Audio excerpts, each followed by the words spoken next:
ఈ రోజు మనం ధ్యానించడానికి ఏర్పరిచినటువంటి వచనం మొదటి యోహాను రాసిన పత్రిక దాని యొక్క 2వ అధ్యాయం 6వ వచనాన్ని మనం చదువుదామండి. ఆయన యందు నిలిచి ఉన్నవాడని చెప్పుకొనవాడు ఆయన ఎలాగూ నడుచుకొనెనో అలాగే తానును నడుచుకొనబద్ధుడై ఉన్నాడు. మనం ఆయన యందు ఉన్నామని దీని వలన తెలుసుకొనుచున్నాం.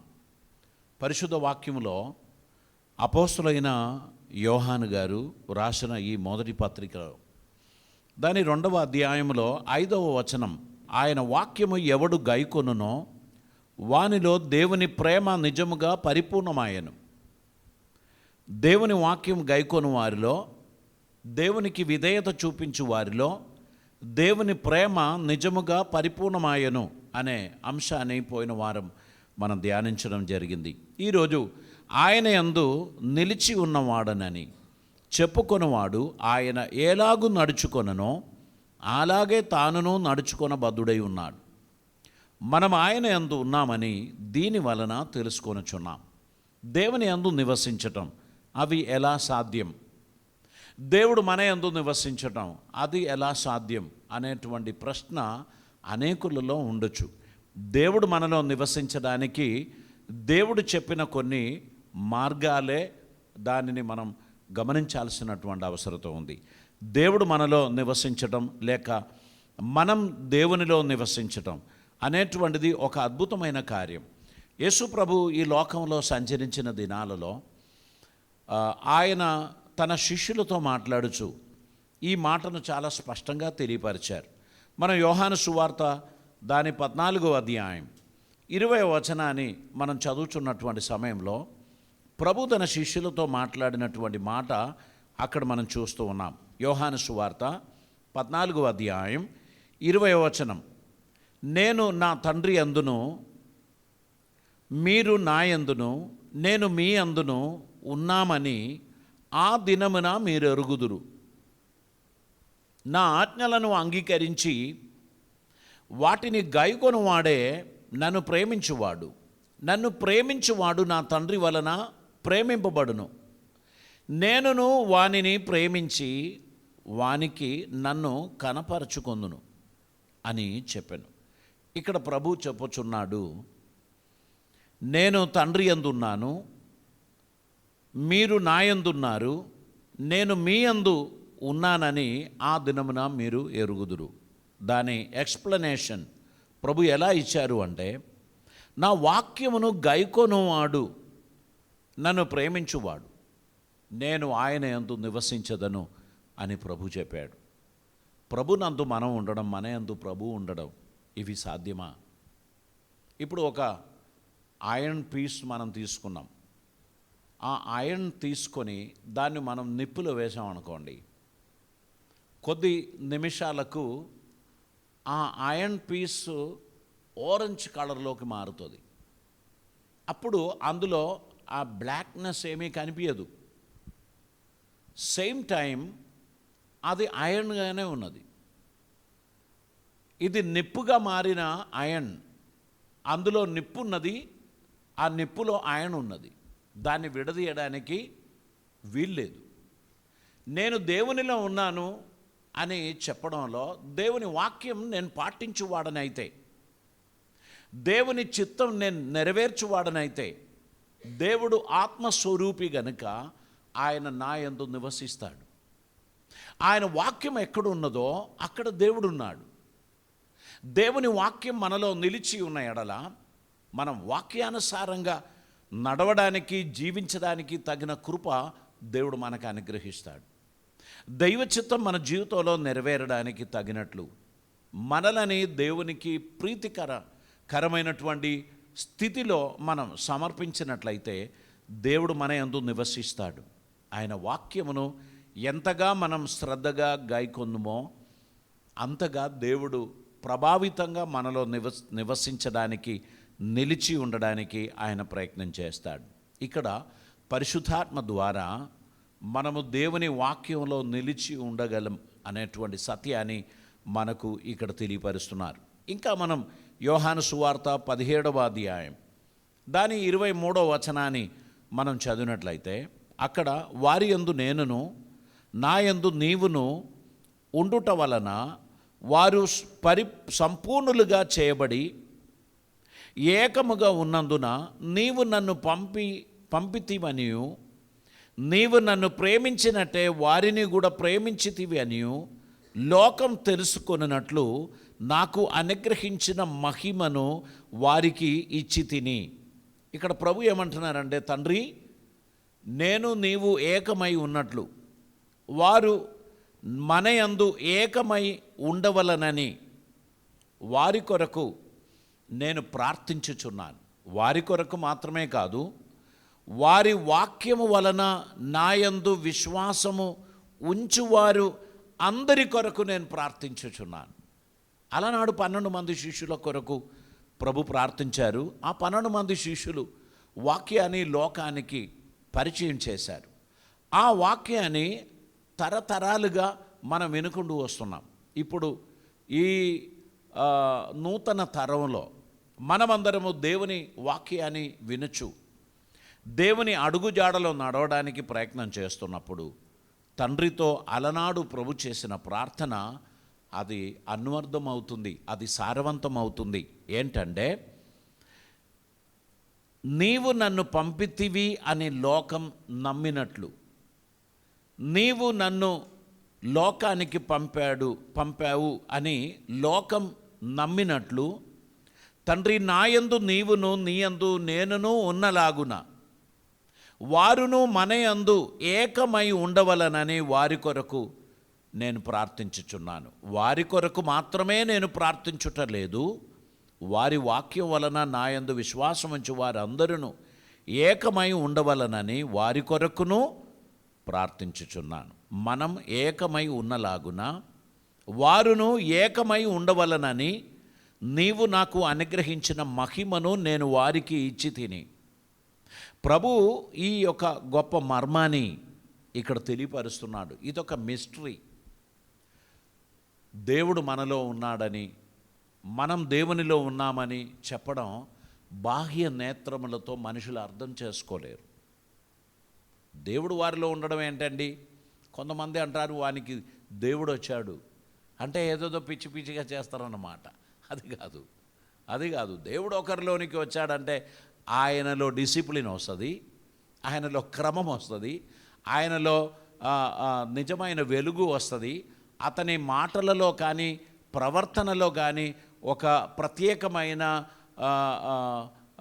నీట్నెస్ మనకు కనిపిస్తుంది. దేవుడు వచ్చాడు అని చెప్పి పిచ్చి పిచ్చిగా ప్రవర్తించడానికి వీల్లేదు. దేవుడు ఉన్నాడు అని చెప్పుచున్న ప్రతి ఒక్కడు కూడా దేవుడు నడిచిన ప్రకారం నడవాలని యోహాను పత్రికలో మనం చదివాం. ఆ మాట నెక్స్ట్ వీక్ మనం ధ్యానం చేద్దాం.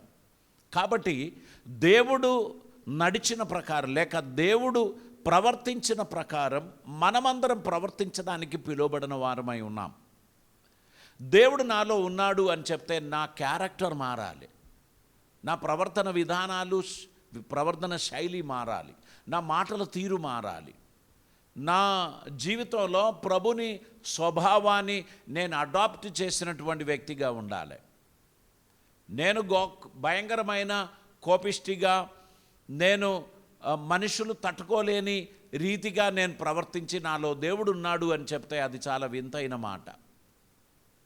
దేవుడు నాలోనికి వచ్చాడు అంటే నాలో దేవుని క్యారెక్టర్ నేను అడాప్ట్ చేయడానికి ప్రయత్నం చేయాలి. నేను విడవలసిన దాన్ని విడవాలి, నేను హత్తుకోవలసిన దాన్ని హత్తుకోవాలి. నేను ఏదైతే జీవితంలో పాటించాలని దేవుడు ఆశిస్తున్నాడో అవి పాటించడానికి, ఇది కేవలం రోడ్డు మీద మాత్రమే కాదు, మన ఇంటిలో కూడా మనం దాన్ని పాటించడానికి ప్రయత్నం చేయాలి. దేవునికి ఇష్టలుగా నడుచుచున్న ప్రతి ఒక్కరూ ఆయనను కలిగిన వారై ఉన్నారు. ఆయన నాలో ఉన్నాడు అని లోకం సాక్ష్యం ఇవ్వాలి, మనమే సాక్ష్యం ఇవ్వడం కాదు. నేను అపోస్తుల్ని, నేను రవరంటిని, నేను బిషప్ని అని చెప్పి నేను తిరగడం కాదు. ప్రజలు నాలో ఉన్న అభిషేకాన్ని, నాలో ఉన్న పిలుపును లోకం గుర్తించాలి. అది చాలా ఇంపార్టెంట్. ఈ కాలంలో మనుషులు ఏదో ఒక భ్రమలో ఉన్నట్టు అనిపిస్తుంది. మనం సిన్సియర్గా దేవుని పని జరిగించుకుంటూ వెళ్ళినట్లయితే దేవుడు మనలో ఉండి తన కార్యం చేస్తాడు. దేవుడు మనలో ఉన్నప్పుడు దేవుడు చేసిన కార్యాలు అలాగనే చేయడానికి ఆయన మనకు సామర్థ్యం ఇస్తాడు. కాబట్టి ఈ జీవితం దేవుని గణపరచడానికి ఉన్నటువంటిది అనేది మనం అందరం గుర్తుంచుకోవాలి. మనం రోమాపత్రిక 8వ అధ్యాయంలోనికి వచ్చినట్లయితే దాని 10వ వచనం ఈ సమయంలో మనం చదువుదామండి. రోమాపత్రిక 8వ అధ్యాయం దాని 10వ వచనంలో మనం క్రీస్తు మీలో ఉన్న ఎడల మీ శరీరము పాప విషయమై మృతమైనది కానీ మీ శరీరం పాప విషయమై మృతమైనదిగా గాని మీ ఆత్మ నీతి విషయమై జీవము కలిగి ఉన్నది.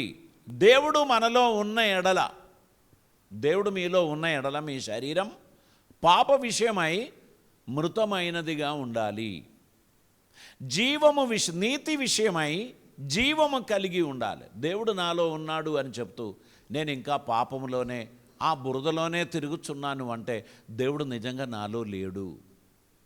దేవుడు నాలో ఉన్నాడు అని చెప్పు ప్రతివాడును పాపమునకు దూరం ఉండాలి, నీతిని పాటించే విషయంలో ఆసక్తి కలిగిన వాడిగా ఉండాల్సినటువంటి అవసరత ఉంది. దైవ చిత్తం మన జీవితంలో నెరవేర్చడానికి తగినట్లు మనం ఆయన కొరకు మనల్ని సమర్పించుకోవాలి. గలతీ పత్రికలోనికి వద్దామండి. 2వ అధ్యాయం దాని 20వ వచనాన్ని మనం చదువుదాం. ఇక్కడ పాప విషయము అని మనం చెప్పినందుకు ఈ మాట చదవడం చాలా ఉత్తమం. 2వ అధ్యాయం 20వ వచనం. నేను క్రీస్తుతో కూడా సిలువ వేయబడిన వాణ్ణి, ఇకను జీవించువాడను నేను కాను, క్రీస్తే నాయందు జీవించుచున్నాడు. నేను ఇప్పుడు శరీరమందు జీవించుచున్న ఈ జీవితం నన్ను ప్రేమించి నా కొరకు తన్ను తాను అప్పగించుకొనిన దేవుని కుమారుని అందలి విశ్వాసం వలన జీవించుచున్నాం. మనం జీవించుచున్న ఈ జీవితం మనది కాదు, ఇది దేవుడిచ్చిన వరము. ఈ జీవితం నా కోసం కాదు, నన్ను ప్రేమించి నా కోసం ప్రాణం పెట్టిన, నా కొరకు తన్ను తాను అప్పగించుకొనిన దేవుని కుమారుని అందలి విశ్వాసం వలన నేను జీవించుచున్నాను. నేను దేవుని కృపను నిరర్ధకము చెయ్యను. నీతి ధర్మశాస్త్రం వలన అయితే ఆ పక్షమందు క్రీస్తు చనిపోయినది నిష్ప్రయోజనమే. నీతి కలిగినది ధర్మశాస్త్రమును బట్టి కాదు, విశ్వాసమును బట్టి. యేసుక్రీస్తు మన కోసం చేసిన గొప్ప త్యాగమును బట్టి నీతి మనల్ని తటస్థించింది. కనుక ప్రియులారా, దేవుని కోసం పిలువబడిన మనం, దేవుని కోసం ఏర్పరచబడిన మనం, దేవుని చిత్తం నెరవేర్చడానికి మన జీవితాన్ని ప్రభు మన గురించి ఆశించుచున్నాడు గనక మనము ఆయన కోసం మనల్ని సమర్పించుట మాత్రమే కాదు, ఆయన చిత్తం నెరవేర్చడానికి తగిన వారిగా మన జీవితాన్ని ప్రభు సన్నిధిలో మనం సమర్పించవలసినటువంటి అవసరత ఉంది. దేవునికి స్తోత్రం. ఇక్కడ ఓల్డ్ లైఫ్ ఈజ్ గాన్, పాతవి గద్దించిపోయింది, ఇదిగో సమస్తము నూతనమైనది. నాలోనికి దేవుని స్వభావం వచ్చేసింది. బడ్డింగ్ అనేటువంటిది మనకు నర్సరీ అగ్రికల్చరల్ ఫీల్డ్లో ఉన్నటువంటి వారికి తెలుసు. ఏదైనా పనికి మాలిన చెట్టు, అందులో కాయలు ఫలములు ఏమీ లేదు, దాన్ని కత్తిరించి దాని మీద మంచి రకమైన ఒక చెట్టు నుండి ఒక చిన్న కొమ్మ లేక కొంత దాని ఆ తోలు తీసుకొచ్చి దీనికి అతికించి కట్టేసి కొద్ది రోజులు అలాగనే పెడతారు, తర్వాత కట్లు ఇప్పేస్తారు. అప్పటికే ఒక చిన్న మొలక దాని మీదకి వచ్చింది. ఈ వేరు ఈ పాత చెట్టుదే. ఆ వేరు వలన తీసుకుంటున్న ఆ పోషక వస్తువులన్నీ కూడా ఈ కొత్త మొలక ఉపయోగించి అదొక కొత్త రకమైన చెట్టుగా మారుతాయి. కొన్ని నర్సరీ మీరు వెళ్ళినట్లయితే ఒకే మొదలు మీద 3 రకాలైన పండ్లు కనబడతాయి, 3 రకాలైన ఆపిల్స్, 3 రకాలైన ఆరెంజెస్, ఇవన్నీ మనకు కనిపిస్తుంది. దాన్ని బడ్డింగ్ అని అంటారు. ఇప్పుడు స్వభావ రీతిగా పాపమునకు దాసులమైన మనలో క్రీస్తు ఎంటర్ అయ్యాడు. ఎప్పుడు నేను ఆయనను నా సొంత రక్షకునిగా అంగీకరించినప్పుడు, నా పాత జీవితాన్ని నేను విడిచిపెట్టడానికి, ఆయనకు సరెండర్ చేయడానికి నేను సిద్ధమైనప్పుడు క్రీస్తు నాలో మొలకెత్తాడు. ఇక మీదట జీవించువాడను నేను కాదు, క్రీస్తు నాలో జీవించుచున్నాడు. నేను ఒక ఆపర్చునిటీ, క్రీస్తుని లోకానికి పరిచయం చేయడానికి నా జీవితాన్ని అర్పణ చేశాను, సమర్పణ చేశాను. క్రీస్తు నాలో నివసించుచు తన చిత్తం నా జీవితం ద్వారా బయలుపరుస్తూ ఆయన ఉద్దేశించినవన్నీ లోకానికి నేర్పించడానికి నన్ను దేవుడు వాడుకుంటున్నాడు. I surrender my life for the glory of God. దేవుని మహిమార్థముగా నన్ను నేను సమర్పించుకున్నాను అని పౌలు గారు గలతీ విశ్వాసులకు తెలియపరుస్తున్నాడు. ఇక్కడ యేసుక్రీస్తు మనలో జీవించటమును బట్టి ఒక నూతన స్వభావమును ధరించడానికి దేవుడు మనకు కృప చూపాడు. మన పాతవి గద్దించిపోయినది, ఇదిగో సమస్తము కొత్తవైనది అని చెప్పిన మాట మనలో నెరవేరుచున్నది. ఎఫెసీ పత్రికలోనికి మనం వచ్చినట్లయితే దాని 3వ అధ్యాయం 17వ వచనాన్ని, 18వ వచనాన్ని, 19వ వచనాన్ని కూడా మనం చదువుదామండి. ఎఫెసీ పత్రిక 3వ అధ్యాయం 15 నుంచి చదవండి. మీరు అంతరంగ పురుషుని యందు శక్తి కలిగి ఆయన ఆత్మ వలన బలపరచబడినట్లుగాను క్రీస్తు మీ హృదయములలో విశ్వాసము ద్వారా నివసించున్నట్లుగాను తన మహిమైశ్వర్యం చొప్పున మీకు దయచేయవలనని మీరు దేవుని సంపూర్ణత యందు పూనులగునట్లుగా ప్రేమ యందు వేరుపారి స్థిరపడి సమస్త పరిశుద్ధులతో కూడా దాని వెడల్పు, పొడుగు, లోతు, ఎత్తు ఎంతో గ్రహించుకొనుటకును జ్ఞానమునకు మించిన క్రీస్తు ప్రేమను తెలుసుకొనుటకును తగిన శక్తి గలవారు కావాలననియు ప్రార్థించుచున్నాను. పౌలు గారు ఎఫెసోసులో ఉన్న విశ్వాసుల కొరకు ప్రార్థించుచున్నప్పుడు, మీరు అంతరంగ పురుషుని యందు శక్తి కలిగి ఆయన ఆత్మ వలన బలపరచబడినట్లుగాను క్రీస్తు మీ హృదయములలో విశ్వాసము ద్వారా నివసించున్నట్లుగాను. యేసుక్రీస్తు విశ్వాసము ద్వారా మనలో నివసించుచున్నాడు. ఆయన మన కంట్రోల్ ఆయన తీసుకుంటున్నాడు. He lives in me and he controls me. ఆయన నన్ను విజయములోనికి నడిపిస్తున్నాడు. ఆయన నా అపజయములను తీసివేయడానికి నాకు సహాయపడుచున్నాడు. నాకు విరోధంగా ఉప్పొంగిన ప్రతి ఆలోచనలను ఆయన త్రోసివేసి నన్ను తన చిత్తానుసారమైన వ్యక్తిగా మలుచుకోవడానికి క్రీస్తు నాయందు నివసించుచున్నాడు. దేవునికి స్తోత్రం. యేసుక్రీస్తు మన యందు నివసిస్తూ దేవుని చిత్తం మన జీవితం ద్వారా నెరవేర్చడానికి ఆయన మనలో కార్యసాధకమైన కార్యం జరిగిస్తూ మనల్ని బలపరుస్తున్నందుకు మన దేవునికి స్తోత్రం చెల్లిద్దాం. మనలో కార్యసాధకమైన తన శక్తి చొప్పున మనము అడుగు వాటికంటను ఊహించు వాటికంటను అత్యధికముగా చేయ శక్తిగల దేవునికి క్రీస్తు యేసు మూలముగా సంఘములో తరతరములు సదాకాలము మహిమ కలుగునుగాక. మనమందరము యేసుక్రీస్తులో బలపరచబడాలని, క్రీస్తు మన యందు నివసించాలని దేవుడు ఆశించుచున్నాడు. పౌలు గారు ఆ కార్యం నిమిత్తమై ప్రార్థన చేస్తున్నారు. మనమందరము క్రీస్తునకు ప్రయోజనకరమైన బిడ్డలుగా మన భావాలు, మన ఆలోచనలు, మన మాటలు, మన క్రియలు ఇవన్నీ దేవునికి మహిమార్థంగా ఉండాలని దేవుడు కోరుచున్నాడు. అలా మనల్ని మనం ఎప్పుడైతే సమర్పించుకుంటామో దేవుడు మన జీవితాన్ని అద్భుతంగా మార్చుకుంటారు.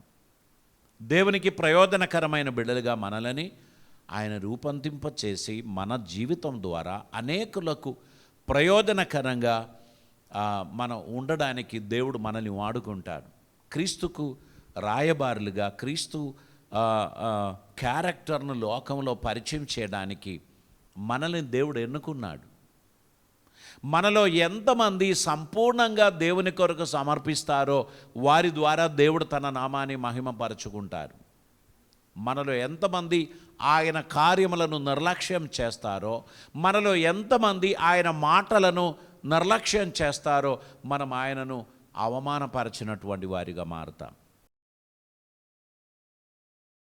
పరిశుద్ధుడైన మా ప్రియ పరలోకపు తండ్రి, ఈ దినమందు నీ మాటలు వినిన నా మిత్రులందరి కొరకు ప్రార్థన చేస్తున్నాం. తండ్రి, మీరు మాయందు నివసించగలరా? మీరు మాయందు నిలిచి ఉండగలరా?